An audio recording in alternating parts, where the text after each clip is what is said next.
Hi everyone. This is a bit of an impromptu video, kind of an experiment in a way, because I want to test how speedily I can upload this to YouTube. So just sort of thought I'd give you a bit of an update on what's going on and so on, and some of my thoughts on some things that are preoccupying me at the moment. So my internet connection, the saga continues. Basically, it was impossible to communicate with OpenReach or anyone like that, to find out why the area that I live in hadn't been upgraded to fibre broadband connection. So in the end I got so frustrated at the situation, I wrote to my local MP, and he very kindly did some investigations, and they came back with the answer that the cabinet that supplies my area, which is not a small area, and it's right smack bang in the middle of Plymouth, the area, the cabinet hadn't been upgraded because there were too few landlines connected to it to make it commercially viable. Now, although they didn't actually say as much, the reason why there are so few landlines connected is that there's a Virgin TV network cabling system in the area, and it looks to me as though the majority of the residents have taken up Virgin services, TV, broadband and telephone connections. So they had, even before the days of fibre, they had effectively won the battle in this area, as it were. Now, to me, that is a sort of damning statement in its own right, because all these companies now are privatised. We used to have a nationalised British Telecom company, and that's all privatised now. And the idea is privatisation was supposed to be good for the consumer, was supposed to bring down prices, to encourage competition and so on. It's done completely the opposite. OpenReach and BT aren't even prepared to compete in the area in which I live. So I had no option, really. My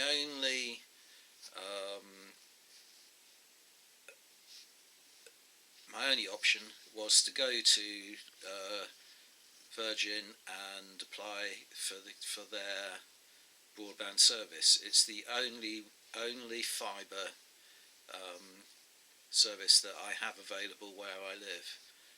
So I had to take up their service. The other annoying thing about this being that there is public funding to expand the fibre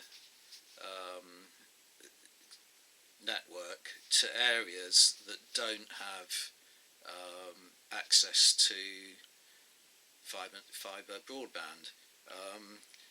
It's taxpayers' money. Here in Plymouth, I would come under a concern called Connecting Devon and Somerset. However, they will not invest money into extending British Telecom's network if there is a commercial option in the area in which you live. So in other words, they will quite happily lay miles of cable to get villages and places out in the countryside connected up, but they won't do it in the city, or they won't do it in any area that has a commercial option, and my commercial option is Virgin. So I'm stuck, really. It's another example of where Virgin had just been handed an outright monopoly of services in the area in which I live. Nothing I can do about it, so I had to surrender to their monopoly. Last week I went into town and I decided to go for their highest grade of service, which is something called Vivid 350, which is a very fast download broadband speed of up to 350 megabytes per second. So I got all that sorted out. I was aware, so it didn't come as too much of a shock, but it is disappointing nevertheless that with most broadband suppliers your upload speed is roughly going to be 10% of your download speed.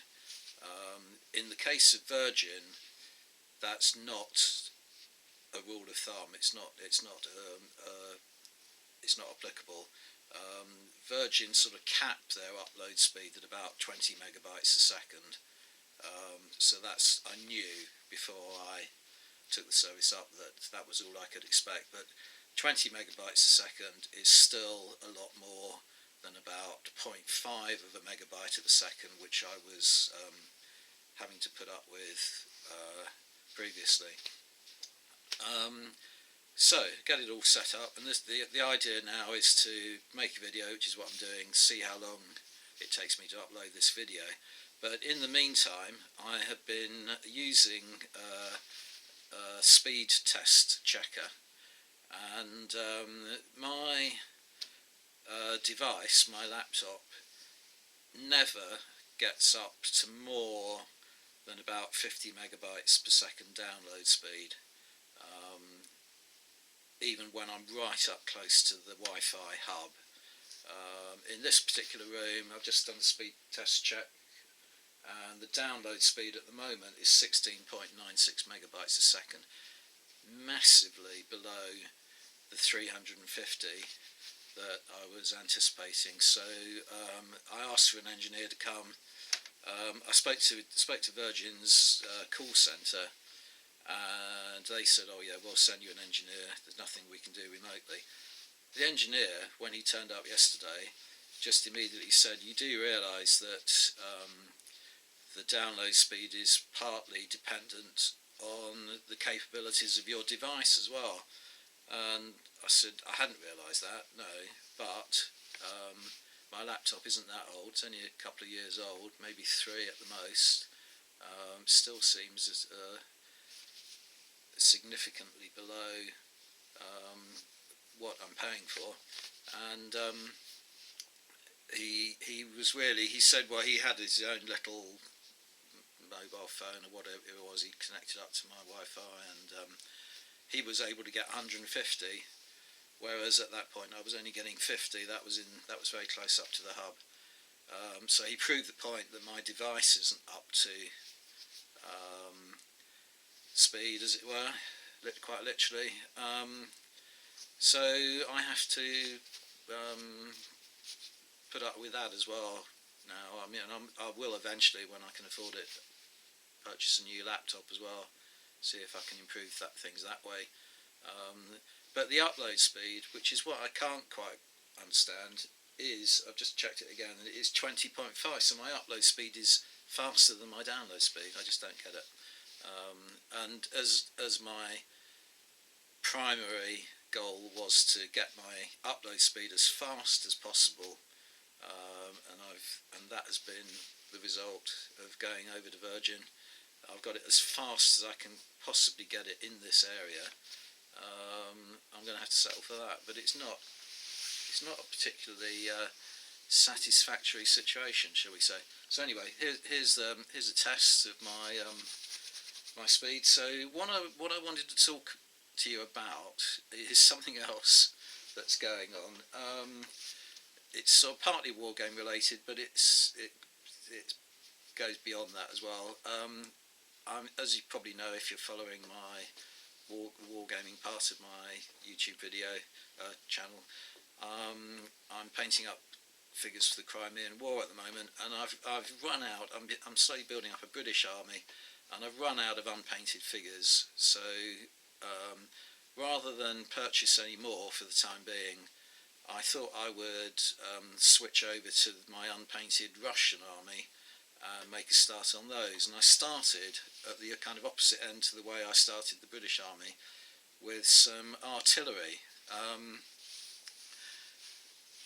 Got out my unpainted artillery, started painting that, fine and dandy. I didn't think there was going to be any problem whatsoever, because I'm fairly kind of au fait with the colours of Russian army greatcoats and so on, and didn't think there was going to be a problem. And then some of them are wearing a peakless cap, which is the Russians call a farashka, and I have previously painted up Russian figures for the Russo-Japanese War. What I'll do with this video is edit in photographs so you can see what I'm talking about. So I'll show you some photographs of my Russian army for the Russo-Japanese War, and those figures are all wearing the peakless forage cap, or farashka. And I had got the colour, not that I needed to check what the colour should be, from this book here, Osprey's Russo-Japanese War, and it quite clearly describes the farashka as being the cap. It says the cap was dark green with red piping around the crown seam and the top and bottom of the band. Coloured bands denoted each regiment within the division by seniority: red, blue, white and dark green. So absolutely specific about what colours you need to paint it. In the Crimean War, as far as I could see, and I have got a few sources for the Crimean War, they didn't have that colour differentiation between the regiments, so the only band around was red. So there was a red band around the waist of the cap and red piping, and it was a dark green cap as far as I was aware. And then I had a quick look at this other book that I've shown you in the past, which is The Uniforms and Weapons of the Crimean War by Robert Wilkinson Latham. He describes the cap thus.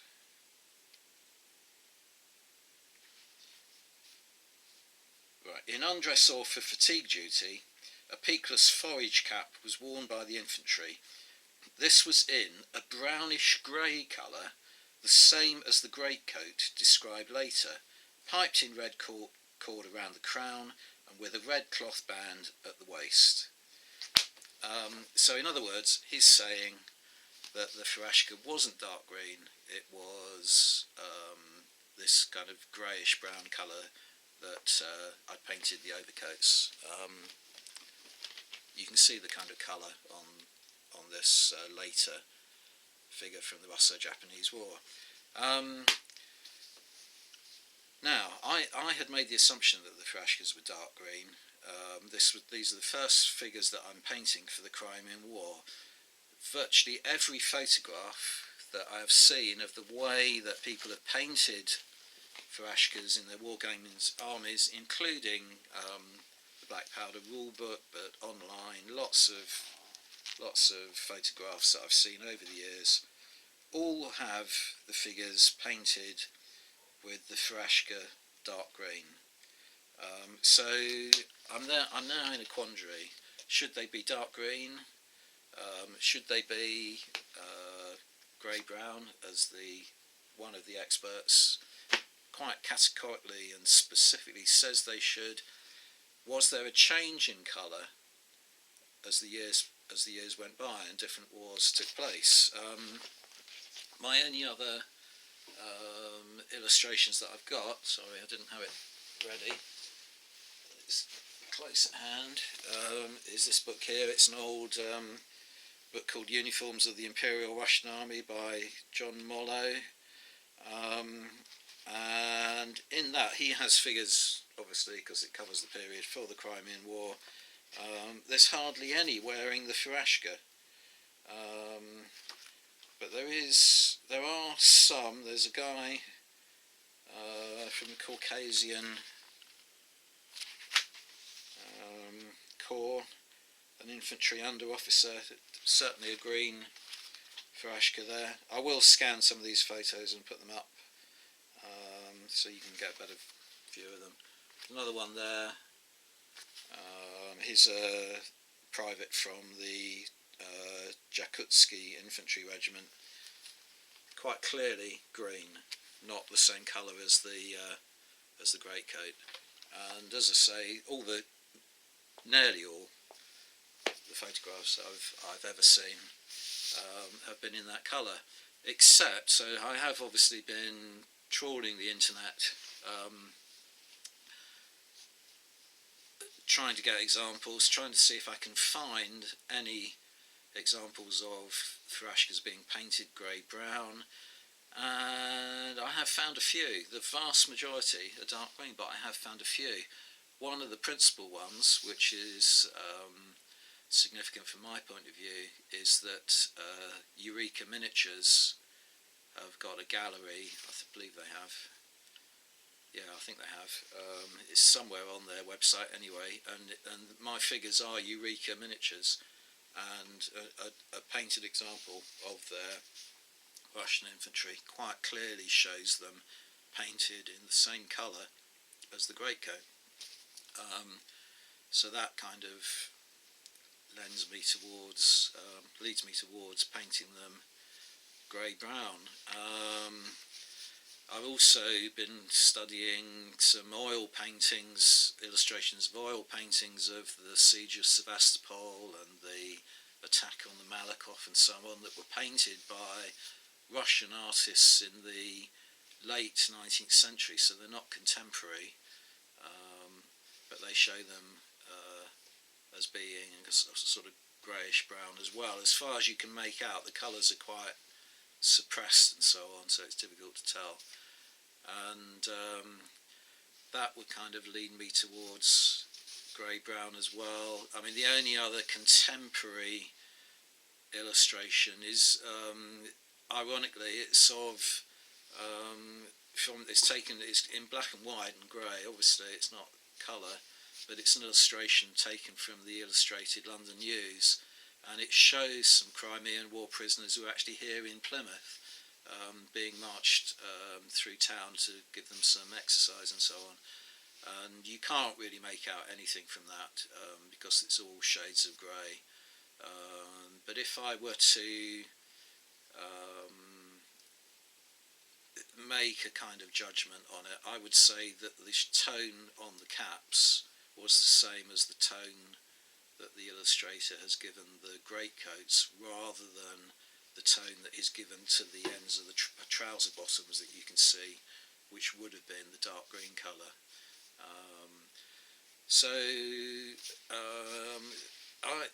Although it doesn't seem, it's not the sort of end of the world kind of like decision, it does frustrate me, annoy me, because in the main, the Russians wore,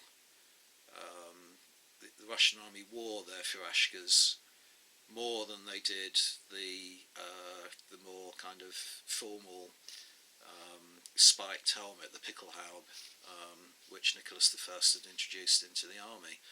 So it means that I'm going to have to paint all my Russian army mainly wearing the furashka. I'll probably give the grenadiers and the more elite units the Pickelhaube, and I could be painting the entire army incorrectly. So I'm kind of kicking it down the road at the moment. I'm not going to make a decision as yet. I might switch back to painting my British while I think about it and try and get some more information on it. And this is where I'm going to go away from wargaming a little bit now, and just talk, while in the last couple of days, and and while I've been working on these Russians, as you probably know from some of my other videos, which I've actually, majority of them I've taken down now, because it was just, I wasn't very happy with the way I'd produced them, and they were beginning to attract some unwanted attention, shall we say. But in the last couple of days, there's been a symposium taking place at Mystic Seaport in Connecticut on the subject of the Vinland map. They've got it on display there. It's been lent to them by Yale University Library, and it's there until the end of October. And my fear and doubts were that it was going to be presented as being a genuine artifact, and it was going to attract a lot of attention, and it was just going to propagate the hoax that took place, and give it a more of a grounding in acceptable kind of public opinion, public acceptance. In fact, the symposium was completely the opposite. It's at the title of the symposium was "The Vinland Map Rediscovered: New Research on the Forgery and its Historical Context." So in the very title of the symposium, they leave no doubt that in their opinion the map is a forgery. And listening to the talks, it's available on YouTube. The channel is just called Mystic Seaport, and you can listen to the whole. It's about 5 hours long. There's a sort of interlude in the middle for when they went to lunch. A lot of really interesting speeches and talks in that, but they actually state quite clearly in that the Yale University described the Vinland map as a fraud as long ago as 1974, and yet as far as you would be aware in the media and on platforms such as YouTube, there's still doubt. There is no doubt. It is a fraud, and all the academics, all the kind of knowledgeable experts now, with one or two reluctant kind of and obstinate people, are the vast majority now accept it as being a fraud. It does kind of beg the question why Yale just don't get rid of it. I don't see why they shouldn't sell it to somewhere like Mystic Seaport, who could make a commercial get a commercial return out of it. But it kind of shows in exactly the same way as this whole business about whether the freshers are green or grey-brown.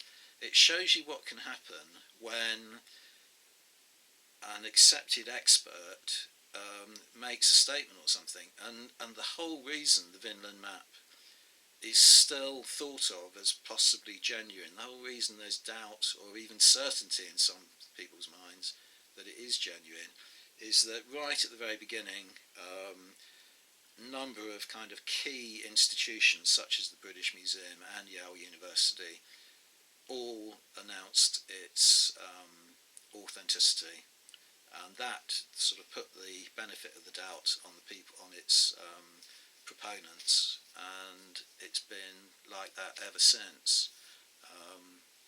Now you get people who are more or less kind of flat earthers and so on, who are just completely fixed in their opinion and won't be changed no matter what the evidence you can produce. But the whole symposium is really worth listening to, really worth. It sort of went beyond the remit of looking at the map, and they had a senior archaeologist who's now retired, who worked at Lancer Meadows and so on.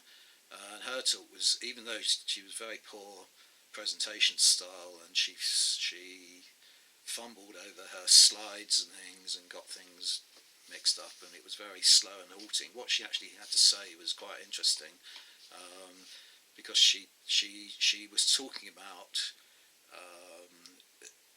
whether there are any more settlements to be discovered further south than Lancer Meadows, and she quite categorically said no. She was looking at the viability of population sizes and so on, and really said Lancer Meadows is it. That area is what the sagas describe as Vinland. There's a smaller settlement down that they've found down in that probably was down in North Brunswick in Canada, which would have had about, at the most, about 10 or 20 people there, and they were a kind of outlying settlement from Lancer Meadows, collecting things like timber and so on, and in that area butternuts and wild grapes were present at the time, and that is where the butternut wood and butternut remains at Lancer Meadows were brought from. But Lancer Meadows itself probably never had more than about 90 people living there at any one time. They certainly overwintered in some years, and the whole settlement was only in use for about a decade, and at that time Greenland itself excuse me, only probably had a population of about 400. There was no possibility that they would be able to afford to extend their settlements further south and so on. And she said that even though there are possibly areas where it's like looking for a needle in a haystack, but there might be little things found, but there's no prospect of finding another area like Lancer Meadows further south than what they have all got already. And another argument that she did put forward was the description of the Native Americans' canoes, and they're described in the sagas as being covered in hide and bark and so on. And she said once you get further south than North Brunswick, you're into an area where the natives used dugout canoes rather than bark or hide or whatever they covered their sort of timber or wicker frame canoes with. So that was very interesting. It wasn't on the subject of the Vinland map itself, and the forensic tests that have been made on it, and the ones that are there. They are running through a whole series of new tests at the moment. It's not going to knock the thing on its head. It's never going to go away. The vast majority of people who want to believe in the Vinland map do so for a whole host of reasons, and you're never going to be able to dissuade them. And that's sort of where it's going to be for the rest of time, I'm afraid. Again, it's very similar in a way to another story that's been in the UK papers recently, in the UK media, which is that about a week or two ago, we fell below the World Health Organization's recommendation for the level of vaccinations against childhood diseases such as measles and mumps and rubella. They recommend that 95% of children are inoculated or vaccinated. I never know the difference between the two. And we're at about 91 now. And the whole reason for that is that about 20 or so years ago, another expert who was credible claimed that lumping the three vaccinations together as MMR, giving it all in one shot, was the cause of the increase in autism that was being noticed at the time. And it's been a worry for parents ever since, and a lot of them don't take their children to be vaccinated. They have every right to believe in that evidence, which has now been dismissed, and the doctor's actually been struck off. But that myth is still perpetrated. The scare and concern is still there, and it's not. It's up to a parent what they do with their own child and what precautions they take for that child's safety. But the downside of it is that it allows islands or populations or so on that are capable of allowing the spread of measles throughout the child population as a whole. So children are dying as a result of that scare, and it's another example. Anyway, I've just gone over 30 minutes, so there's probably going to be a little bit of a break in what I was saying a moment ago. Tends to be the way that my camera works, so apologies if some of my words were cut out just then. But I think I'll stop at this point. Now I've got a video of about 30 minutes, and see how long it takes me to upload to the internet. Thanks very much for watching, everyone. Bye for now.